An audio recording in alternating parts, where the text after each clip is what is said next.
Welcome back to Everyday English Playbook.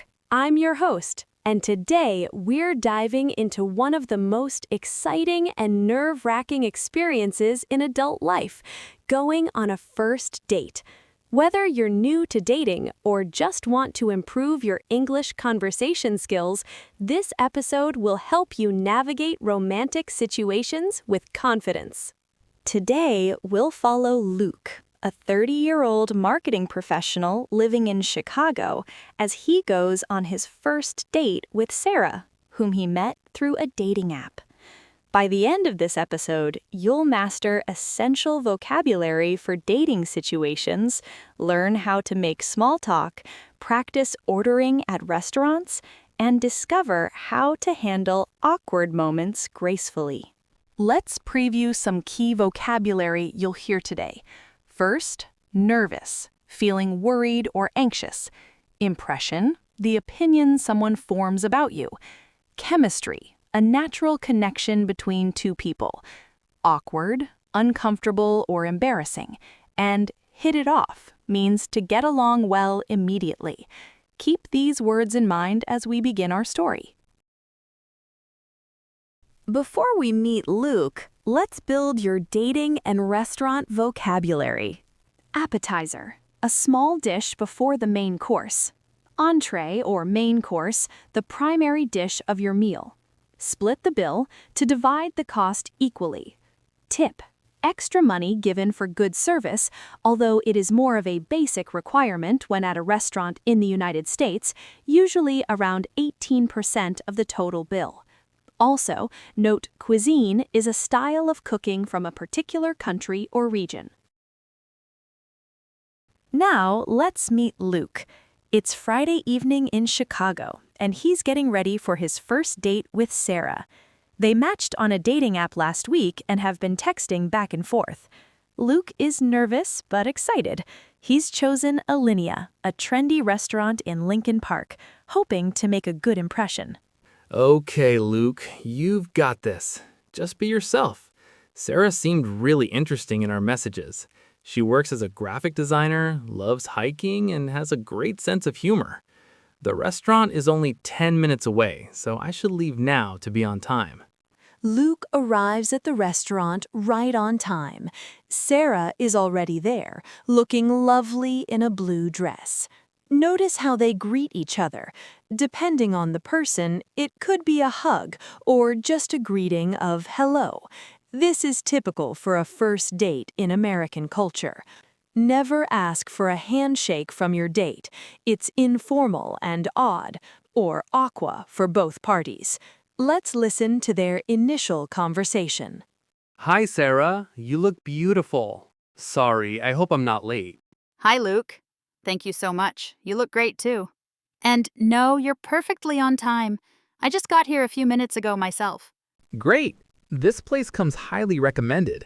Have you been here before? No, this is my first time, but I've heard amazing things about their pasta dishes. How was your day?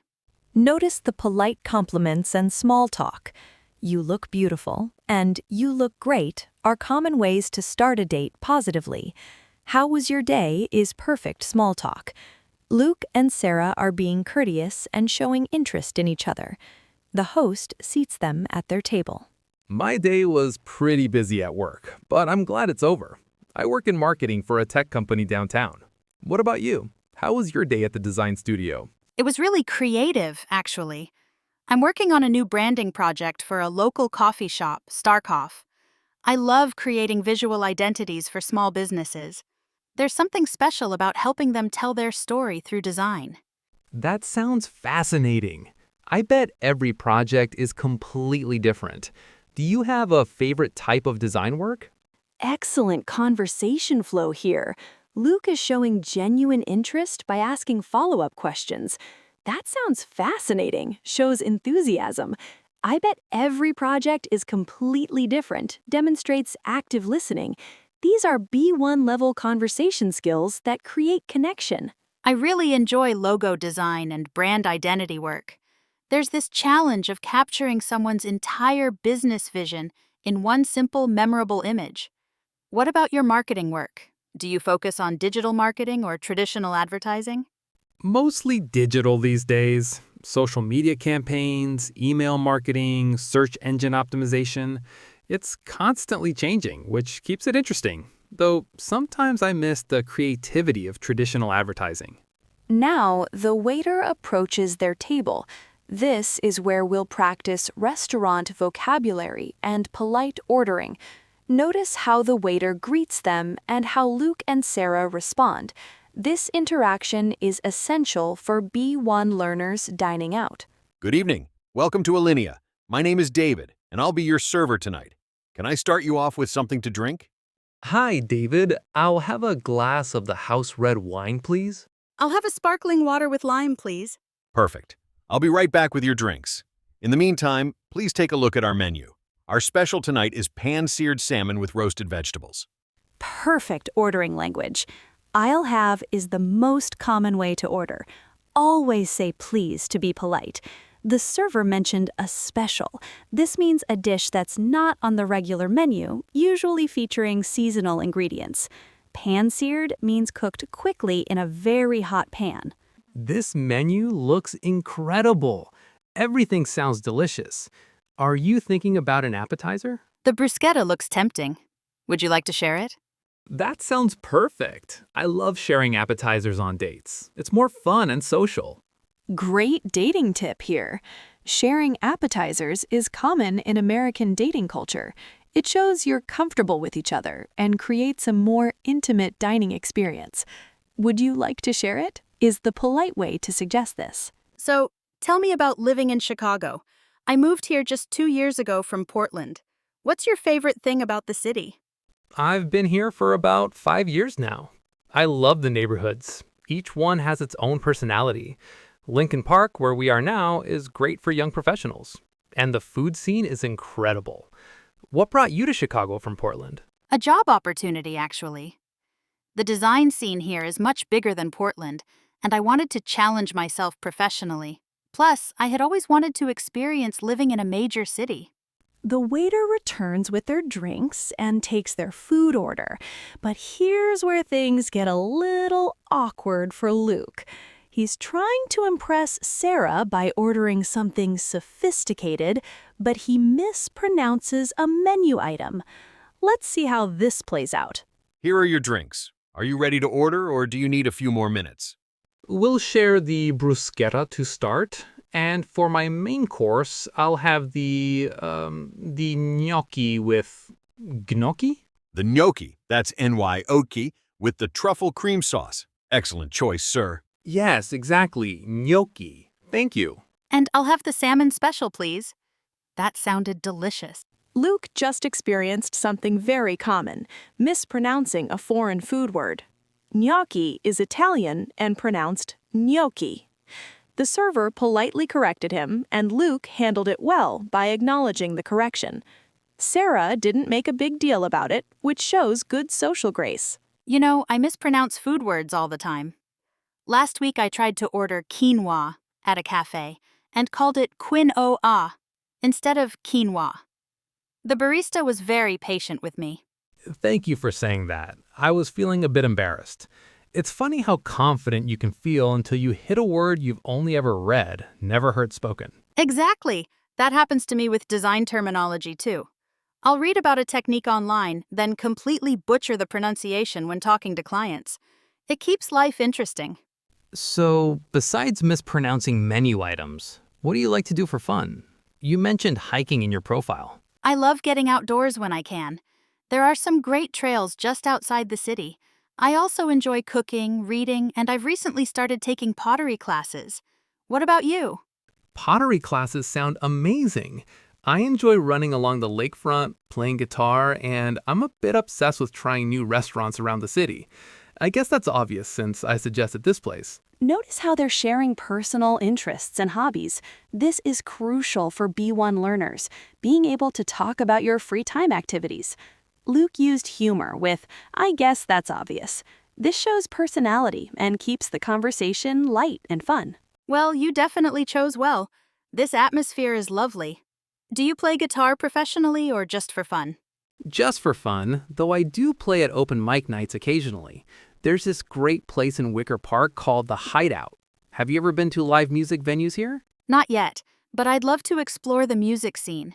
Maybe you could show me some good places sometime? I'd really like that. It sounds like we have a second date planned already. Excellent! Sarah just suggested a future activity together. This is a very positive sign on a first date. Luke responded enthusiastically about a second date. The phrase, "it sounds like we have a plan," is a smooth way to suggest meeting again. The evening continues successfully. When the check arrives, Luke offers to pay, but Sarah suggests splitting it. This is very common in modern American dating culture. Although, if you want to impress a woman, paying for her meal is a great way to do it. They exchange numbers, make plans for next weekend, and both leave feeling that they've really connected. Now let's focus on the language skills from Luke's date. First, conversation starters. How was your day is perfect for any social situation. What do you do for work shows genuine interest. What brought you to city is excellent for getting to know someone's background. For restaurant situations, remember these key phrases. I'll have, for ordering. Could you recommend something, when you need help choosing. We'd like to share, for appetizers. Could we get the check, please, when you're ready to pay.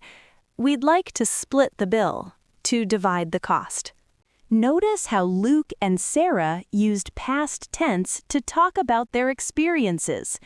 I moved here 2 years ago. I've been here for 5 years.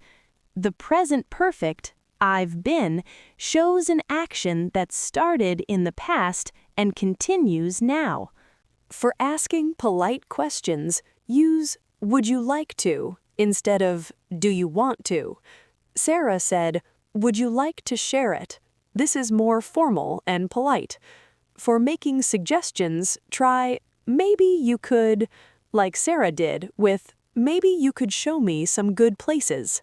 Remember, asking follow-up questions shows you're listening and interested.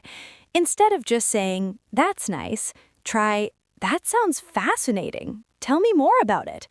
This creates deeper, more engaging conversations that help you practice English while building genuine connections. That's all for today's Everyday English Playbook.